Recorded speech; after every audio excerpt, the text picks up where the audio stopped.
네, 오늘의 전국 핵심 키워드로 짚어보도록 하겠습니다. 오늘은 장해찬 국민의힘 청년 최고위원 그리고 김상일 정치평론가 두 분 모셨습니다. 어서 오세요. 안녕하세요. 네. 첫 번째 키워드 내용 확인해 보도록 하겠습니다.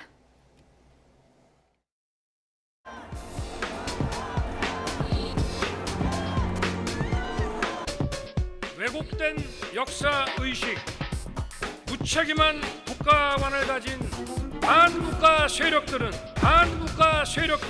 핵 무장을 고도화하는 북한 공산 집단에 대하여 유엔 안보리 제재를 풀어달라고 읍소하고 유엔사를 해체하는 종전선언을 노래 부르고 다녔습니다.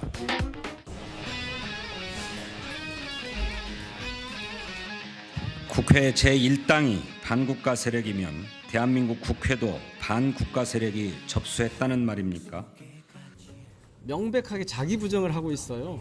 반국가 세력이라고 지칭했던 그 정부에서 검찰총장을 한 거 아닙니까? 망동을 계속하면 아마 그 자리에 더는 있어서 안 되겠다는 국민들의 목소리가 커질 것이고, 그렇게 하지 못하도록 하는 방법에 대해서도 고민을 해야 될 것 같고요. 탄핵을 시사하셨다고 이해해도 될까요? 뭐 그거는 해석을 편하게 하십시오. 네, 열어두겠습니다. 오해가 있으면 안 되니까 그런데 탄핵 질문하신데 전혀 그렇지 않다. 탄핵으로까지 확대 해석할 필요는 없다.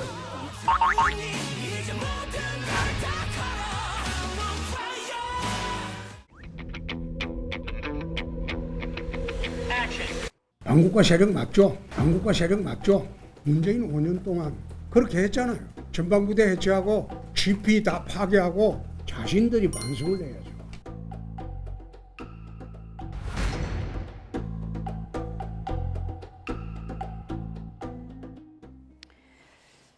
네, 반국가 세력 발언 후폭풍이 지금 정치권에 계속되고 있는 상황입니다. 민주당에서 급기야 기자회견까지 열고 반박을 했는데 네. 탄핵 가능성은 열어둔 겁니까? 닫은 겁니까? 아유, 말도 안 되는 소리죠. 아니, 남의 잘못을 지적하면서 자기가 똑같은 잘못을 하면 그 지적에 힘이 실리고 명분이 있겠습니까? 예. 그럼 안 됩니다. 민영배 의원은 저런 이야기를 저렇게 본인이 국회의원으로서 하면 안 된다는 걸 좀 아셨으면 좋겠고요. 그렇기 때문에 그걸 본인이 하면 안 된다는 걸 알아야 대통령도 이런 말씀을 하시면 안 된다는 이야기를 할 수 있는 거거든요. 이렇습니다. 민주주의 체제라는 것은요, 국민이 선거를 통해서 그 선출직에 정통성을 부여하는 거예요. 예. 이 정통성을 넘어설 수 있는 초월적 존재는 존재하지 않습니다. 대통령께서 만약에 국민이 선출한 대통령의 정통성을 부인할 수 있는 초월적 존재라고 생각하시면 그건 굉장히 큰 문제입니다. 시스템 전체를 부정하게 되고 시스템이 무너지는 결과가 오는 거거든요. 그나마 다행인 것은 대통령실에서 그것은 문재인 전 정부와 전 대통령과 민주당을 특정해서 이야기한 게 아니라고 얘기를 했어요. 예. 물론 민주당 입장에서는 만족스럽지는 않습니다만 그래도 정치는 행간을 읽으면서 해야 된다고 저는 생각합니다. 그럼 그 정도면은 한 발을 뺀 게 맞다고 한다면 적당한 경고를 하는 수준에서 그걸 수용을 해야지. 예. 그렇지 않고 계속 싸우면 그러면 이거 민주주의 시스템을 부정하는 쪽에서 계속 이 공방을 이어가자는 것뿐이 안 되잖아요. 그래서 저는 민주당도 대통령실이 그 정도 했으면 어느 정도 따끔하게 그리고 준엄하게 경고하는 차원에서 그리고 계속 지켜보겠다. 이런 일이 재발되면 안 된다. 이 정도에서 이거는 마무리하고 다음 이슈를 또 민생 이슈든 뭐든 찾아가지고 열심히 정치를 하고 국민에게 봉사하는 일을 해야 한다. 이렇게 말씀을 드리고 싶습니다. 예, 민주당에서는 뭐 지금 윤석열 대통령도 문재인 정부 검찰총장을 지냈으면서 이거 자기 부정 아니냐 이렇게 비판하고 있는 거거든요. 참 유치하다는 생각이 들어요. 지금 민주당 국회의원 중에서 과거 보수정부에 관료했던 분들도 꽤 있거든요.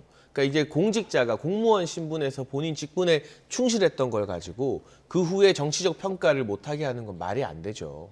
그런 식으로 따지면 지금 민주당으로 경기도 지사하고 있는 김동연 지사 같은 경우 대표적으로 이명박 정부 때도 승승장구했던 기재부 관료 출신 아닙니까? 근데 그렇다고 해서 지금 민주당에서 민주당 정치인으로 활동하는 걸 가지고 왜 과거에 MB 정부나 박근혜 정부 때 관료로 잘 나갔냐 이렇게 비판하진 않잖아요. 이건 너무 유치한 꼬투리 잡기인 것 같고요. 기본적으로 대통령실에서 뭐 특정 정당이나 정부를 언급한 건 아니라고 했습니다만 대통령 발언에 보면 전제가 달려 있어요. 유엔 안보리 이 제재를 해제하자고 읍소했던 것, 그리고 무턱대고 종전선언 노래를 불렀던 것, 이런 것들이 투철한 안보의식 없이 북한 눈치 보기로 일관했다면 이게 대한민국 국가의 이익에 반하는 반국가 세력일 수 있다는 지적에 저는 동의를 합니다. 다만 그것이 민주당일지 문재인 정부일지는 우리 국민들께서 듣고 판단하겠죠. 근데 저 개인적으로는 듣자마자 이거는 문재인 정부나 민주당이 연상되네 떠올랐습니다. 적어도 국민의힘이 떠오르진 않았어요. 민주당도 이게 찔리니까 왜 우리 보고 반국가 세력이라 하느냐 하는 거 아니겠습니까? 그렇다면 어느 부분에서 뭐 그 당시 민주당이나 문재인 정부가 주장했던 북한에 대한 제재 완화라던가 종전선언이 어떤 부분에서 대한민국 국익에 해가 안 되는 건지 조목조목 반박을 하면 돼요. 토론을 하자고요. 정치는 예. 토론인 것이니까 무턱대고 화내지 말고. 예. 제가 이 대목에서 얘기를 안 할 수가 없는데요. 아까도 제가 말씀드렸지만 민주주의 시스템을 초월하는 개인은 존재할 수 없습니다. 그래서 그 전 정부의 정책을 비판할 수 있죠. 우리는 생각이 다르다라고 얘기할 수 있어요. 그리고 전 정부의 정책이 이런 과오를 범했다고 비판할 수 있습니다. 그것까지는 다 인정해요. 근데 문제는 뭐냐? 반국가 세력이라고 규정하는 것이 문제입니다. 그것은 해서는 안 될 일이에요. 자, 정치적인 평가다? 그렇지 않습니다. 정치적인 평가는 우리는 생각이 다르기 때문에 다른 방향으로 정책을 피겠다 이렇게 얘기하면 되는 거예요. 우리는 무조건적인 인게이지먼트, 그러니까 다시 말해서 포용 정책을 반대한다. 포용 정책이 역사적으로 그러면 이게 의미가 없었던 정책입니까? 그렇지 않습니다. 동서독의 통일 과정이나 이런 걸 보시면 당근과 채찍이 왔다 갔다 하면서 하지 하나의 정책으로 이루어진 게 아니에요. 그래서 민주주의는 좌우의 양날개로 날아가는 겁니다. 앞으로 전진하고. 예. 근데 한쪽 날개를 부인하면 어떻게 되겠습니까? 그 새가 날 수 있겠습니까? 우리는 한 날개라도 얼마든지 날 수 있어. 이렇게 얘기하는 세력은요, 굉장히 오만한 세력이고요. 그것은 국민에게 나중에는 절대적으로 심판을 받을 수 없는 세력으로 변질된다. 이런 말씀을 드리고 싶습니다. 홍준표 시장 발언을 좀 말씀드리면 국가 안보가 최우선되는 것인데 그것에 위해를 가한 게 맞다. 그러니까 반국가 세력 맞다. 이렇게 주장을 했거든요. 그러니까 본인이 위해가 됐다라고 판단하는 건 개인의 판단이죠. 예. 그러나 그 일을 한 세력을 반국가 세력이다 이렇게 규정하는 건 다른 문제입니다. 용어 사용이 잘못된 그럼요. 겁니까? 규정을 하는 거는 그 순간에 규정이 모든 것을 어떻게 됩니까? 그 제한을, 바인딩을 하게 되거든요. 그러면 안 되기 때문에 그렇게 규정하는 거를 조심하라고 저는 말씀을 드리고 싶은 거예요. 정책에 대한 평가는 얼마든지 할 수 있어요. 생각이 예. 다를 수 있습니다. 지금 우리 장해찬 최고위원이 하는 방향에 대해서 저는 일부 동의하는 점이 있지만 동의하지 않는 부분도 있어요. 예. 그럼 그런 부분에 대해서는 이야기를 하면 되는 것이지 그렇기 때문에 당신은 뭐 극우 보수주의자야, 내지는 그 파시스트야, 뭐 이런 식으로 얘기를 하면 안 된다는 거죠. 예. 해법이 다르다고 반국가 세력이라고 지칭을 하는 것이 맞느냐 이 부분을 지적하신 것 같은데요. 그러니까 저는 예. 이 김상일 평론가님이 말씀하시는 예. 뭐 이 햇볕 정책이라던가 또는 이 대화 우선주의 이 정도 범주를 가지고 반국가 세력이라고 지칭했다고 보지는 않고요.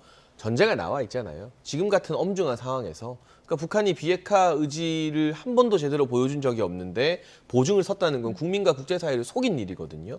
그러한 어떤 토대 위에서 무조건 북한의 말만 듣고 안보리 제재를 해제해줘야 된다. 그리고 여기서 언급한 종전선언 같은 경우는 지금 민주당이 말하는 뭐 선언적 의미의 종전선언뿐만이 아니라 실질적으로 유엔사가 해체되는 지경까지 가는 실효적 의미의 종전선언을 주장했다면 뭐 실제로 그런 행동을 한 시민단체나 그런 주장을 하는 다른 정당들도 있었고요. 그 부분은 분명히 대한민국 국가 안보, 우리 국민의 생명을 지키는 기본적인 원칙을 파회하는 방향이기 때문에 예. 반국가 세력이라고 언급해도 된다라고 보고 있고 대표적으로 어제 보도를 보면 뭐 안산 청년회던가요. 세월호 관련된 예산 받아가지고 북한 업적 칭송하고 이런 부분들이 지금 입건되고 있는데 민노총에도 뭐 대공 혐의로 수사가 막 되고 있잖아요. 이렇게 노골적으로 이 대한민국의 국익이 아니라 뭔가 북한의 이익을 대변하는 그러한 단체나 그러한 세력들이 실존했던 것은 사실이고 이게 수사로 다 예. 드러나고 있기 때문에 그 부분을 좀 강하게 지칭한 것이 아닌가 싶습니다. 예. 그러니까 결과적으로 어떤 것이 잘못됐다 이렇게 얘기하는 거는 뭐 얼마든지 할 수 있다고 봅니다. 그렇지만 그것이 결과적으로 잘못됐다고 해서 그런 동기를 가진 세력이고 그 목적을 가진 세력인 것처럼 규정하는 건 잘못됐다는 거죠. 조금 전에 민노총의 뭐 일부 세력을 지칭해서 반국가 세력이라고 한다면 그거는 제가 인정할 수 있죠. 왜냐하면 그거는 북한의 지시를 받아서 움직였기 때문에 그 목적과 동기 자체가 반국가 세력인 겁니다. 근데 지금 이건 그게 아니고 종전선언 추구만 그렇죠. 갖고는 추구를 그렇게 얘기할 수 하고 없다. 평화적으로 이걸 어떻게든 해법을 해보겠다고 했는데 결과적으로 그게 국익에 도움이 되지 않았다. 그게 너무 뭐랄까 선한 의지만 믿는 너무 순진하고 이상적이었다. 이 정도 비판을 한다면 예. 뭐 그렇게 비판할 수 있지. 생각이 다를 수 있지. 이렇게 되는 건데 그 자체를 반국가 세력 이러면 반국가 세력이라는 규정에 담긴 내용이 있잖아요. 예? 그러면 그때 대통령이 됐을 때 체제가 전복이 됐다는 겁니까? 뭡니까? 예. 워낙에 여야 간에 또 이제 대통령실과 야당 간의 그 한반도 평화 해법의 그 색채가 다르기 때문에 그건 인정을 해야죠. 이번 예. 발언에 대한 또 공방도 계속되지 않을까 싶은데요. 홍준표 대구시장이 어제 간만에 여의도를 찾아서 작심하고 정치권을 향해서 화살을 쏘았습니다. 얘기를 좀 들어보시죠. 대표님, 그 중진들 수도권이나 뭐 험지 출마 이런 거에 대해서는 혹시 어떻게 보시는지? 그거는 코미디지. 그냥 물갈이 하고 싶으면 그냥 집에 가라 그런 게 맞겠죠. 영남권의 중진들이 서울 강북에 와서 당선될 사람이 단 한 명도 있겠습니까? 수도권의 인재 고가를 어떻게 찾아야 할지 그게 걱정입니다. 내년 총선에 지면요 그 정도는 식물정권입니다. 이낙연 대표가 지난 주말에 입국을 했는데 재미있죠. 재미있잖아요. 우리 당만 축수고 있으면 가슴 아픈데 그쪽에도 치고받고 사니까 재밌죠. 민주당이 이재명 체제로 총선을 치를까요? 그럼 재미있다고 하는 거지. 둘이서 이제 공조이 되겠어요? 이낙연 전 대표가 그 만만한 사람 아닙니다. 정치 경력으로 따지면 이재명 대표하고는 비교가 안 되는 사람이에요.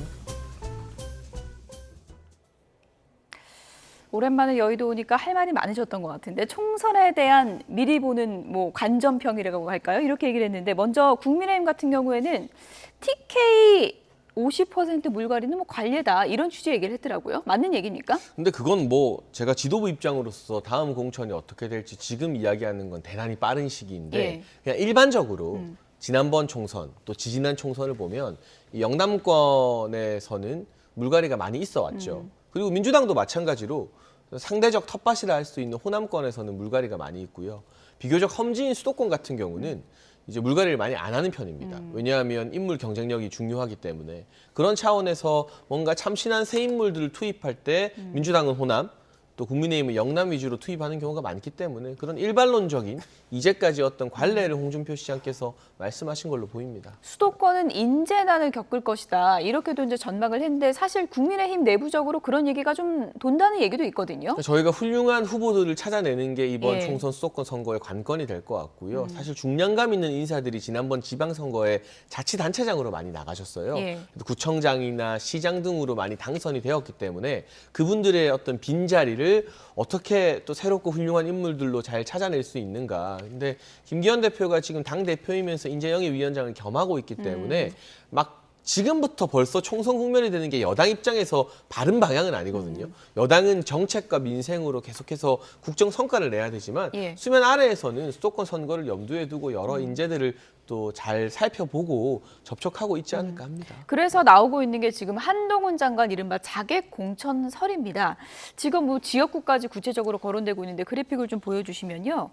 이 뭐 지금 언론 보도를 보면 여권의 한 의원 발 기사로 이렇게 나오고 있습니다. 지금 뭐 내각에나마 국정 운영 도와야 된다는 건 한가한 소리다. 총선이 중요하다라면서 정청래 의원을 낙선시킬 카드로 마포을 출마를 적극적으로 검토할 것이다. 이런 얘기가 돌고 있더라고요. 저는 처음 들어보는 근거 없는 이야기고요. 얘기입니까? 저도 보도를 봤는데 예. 저 A 의원님이 누구신지는 제가 예. 잘 모르겠습니다만 적어도 제가 교류하는 지도부 인사들이나 대통령실 핵심 참모들 사이에서는 한 번도 들어본 적 없는 이야기라서 저게 과연 어느 정도 공감대를 얻은 이야기는 아닐 것 같다. 그러니까 철저히 개인의 의견일 것 같다라는 전망을 할 수밖에 없고요. 예. 한동훈 장관 같은 경우는 내각에서 열일하고 있습니다. 이게 단순히 국회 나가서 야당 의원들 질의를 잘 받아친다 정도가 아니라 최근에는 또 이제 이 55세 이상 외국인들이 3억만 내면 우리나라에 은퇴 이민이 가능했더라고요. 예. 이게 사실 국가 재정에 큰 부담이 되는 측면이 있고 상호주의 원칙에도 맞지 않는데 이걸 폐지하고 또 한국으로 들어오는 투자 이민의 기여금을 상당히 올렸어요. 예. 외국과 비슷하게. 이런 식의 법무부 장관으로서 정책적으로 해야 될 일을 많이 하고 있기 때문에 지금 한 장관에게 총선 출마를 막 거론하는 것 자체가 별로 안 합니까? 국무위원으로서의 출마? 일하는 데 예. 도움이 되는 건 아닌 것 예. 같고 출마 안 할 것 같습니다. 그건 제가 모르죠. 아, 모릅니까? 출마라는 거는 본인의 고독한 결단이기 때문에. 근데 그걸 지금부터 설왕설래할 이유가 전혀 없다라는 예. 생각을 하고 있습니다. 장해찬 최고위원이 이제 지도부가 되고 보니까 이제 말을 상당히 좀 아끼고 있기 때문에 지금 지역구까지 구체적으로 거론이 된다는 거는 그런 식의 검토가 어느 정도는 좀 물밑에서 이루어지고 있다. 이렇게 봐도 되는 겁니까? 그러니까 총선 시기에는요. 예. 여러 군데가 움직입니다. 그러니까 여의도에 보시면 알겠지만 못 보던 과거의 인물들이 막 속속 나타나요. 그럼 그런 분들이 속속 나타나서 뭐 하고 계시겠습니까? 그런 것들을 막 짜가지고 지도부에 건의하고 뭐 또 뭐 대통령실에 건의하고 이런 것들을 하시는 거예요. 자기 역할을 찾기 위해서. 그래서 그런 검토들은 어디인가는 있을 수 있습니다. 그러나 장해찬 최고위원이 그게 공식적인 당의 공식적인 검토는 아니라고 말씀을 하셨기 때문에 저는 그 말씀이 맞다라고 일단 생각하고 예. 그러나 어딘가에서는 있을 수 있다. 이것까지 부인하기는 어렵다. 이 말씀을 좀 드리고요. 지금 홍준표 시장께서 영남의 중진들을 수도권에 출마시키는 거는 안 된다. 이거 맞습니다. 억지로 누가 누구를 어디에 출마하라고 강요하거나 그것을 정해주는 것은 민주주의에 맞지 않아요. 대신에 영남의 중진들과 신인들이든 아니면 거기에 경쟁하는 새로운 후보들이 경쟁을 할 수 있는 시스템을 잘 만들어서 당의 미래, 정치의 미래에 발전이 올 수 있도록 해주는 그런 토대를 잘 마련해주고 지원해 주시는 것이 저는 굉장히 중요하다고 생각하고 그것이 당의 세력 확장이나 그다음에 진영의 이익에 부합한다 이런 말씀을 좀 드리고 싶어요. 한 곳의 기득권이 계속 유지되게 하는 시스템을 고치는 것 이런 방식으로 물갈이를 하셔야 저는 더 명분이 있을 것이다 이런 생각이 듭니다. 예, 아무래도 이제 어제 개각 명단에서 한동훈 장관이 빠지면서 또 이런 얘기가 좀 도는 게 아닌가 싶은데 개각 명단에서 방송통신위원장 거론이 이제 빠지면서 이동관 카드를 대통령실에서 포기한 것인가 아니면 미룬 것인가 여러 좀 전망이 있더라고요. 근데 저도 뭐 인사에 대해서는 제가 섣불리 말하긴 또 어려운 부분이 예. 있습니다만 보도를 통해서 확인해 예. 보니 인사가 변경될 가능성은 상당히 낮은 것 같아요. 예. 다만 이제 7월 말까지가 한상혁 전 위원장의 잔여 임기이고 지금 김효재 위원장 대행 체제로 방통위가 여러 가지 시행령 개정이나 KBS 수신료 분리징수 절차 등을 따박따박 잘 발박하고 있기 때문에 이걸 급하게 굳이 서둘러서 또 새로운 위원장이 들어가면 여러 가지 또 적응기나 이런 게 필요한데 그럴 필요가 전혀 없다라는 정무적 판단을 내린 게 아닌가 싶고요. 예. 청문회 측면에 있어서도 청문회가 부담스럽지 않은 정부나 여당은 존재하지 않죠. 그렇죠. 그건 뭐 보수 진보 정권 할 거 없습니다. 근데 잔여 임기 전에 들어가게 되면 청문회 한 번 더 해야 된다. 그러니까 굳이 장관급 청문회 두 번이나 할 필요가 있겠느냐라는 실무적인 이유도 어느 정도 작용하지 않았을까 싶습니다. 예. 하지만 뭐 전격 카드를 뭐 쓸 것이다 했는데 조금 미루는 거는 아무래도 여론을 좀 의식하고 고심을 하고 있다 이렇게도 읽는 시각도 있더라고요. 그런 시각이 있을 수 있는데 예. 저도 좀 아닐 것 같아서 우려스럽고요. 오히려 저는 그랬으면 좋겠다라는 어떤 기대와 희망을 좀 해봅니다. 왜냐하면 이동관 지금 특보를 방통위원장에 임명하는 것이 지금의 국정 운영에 결코 도움이 되지 않을 것이다. 오히려 반발 세력을 더 결집시키고 중도층도 이 정권에 대해서 큰 의구심을, 큰 물음표를 찍게 하는 어떤 결과를 초래할 것이다. 이런 차원에서 학교 폭력 정말 논란이 제일 큰 걸림돌인가요? 그것도 그렇고요. 예. 그다음에 언론을 하나의 자꾸 도구로 보고 특히 국정을 뭐 장악하는 하나의 도구로 보고 이렇게 그동안 해왔던 과거의 전례나 이런 것들이 저는 큰 문제가 된다고 봅니다. 자, 한상혁 방통위원장이 중립적이지 못한 행위들을 한 부분이 있는 것, 저도 그거는 비판을 해요. 그러면 그걸 비판한다고 해서 또 반대에 중립적이지 않은 인사를 임명하는 게 맞습니까? 아니죠. 그럴수록 더 중립적인 인사를 해서 과거에 정책이나 인물이 잘못됐다는 걸 더 보여주려고 하는 게 맞는 것이죠. 저는 그런 쪽으로 좀 대통령실이 고민해 주시면 좋겠다라는 진짜 간곡한 말씀을 드리고 싶습니다. 네. 발표를 미룬 의미가 무엇인지 추후에 이제 추가 개각을 통해서 그 의미를 좀 확인해 보도록 하겠습니다.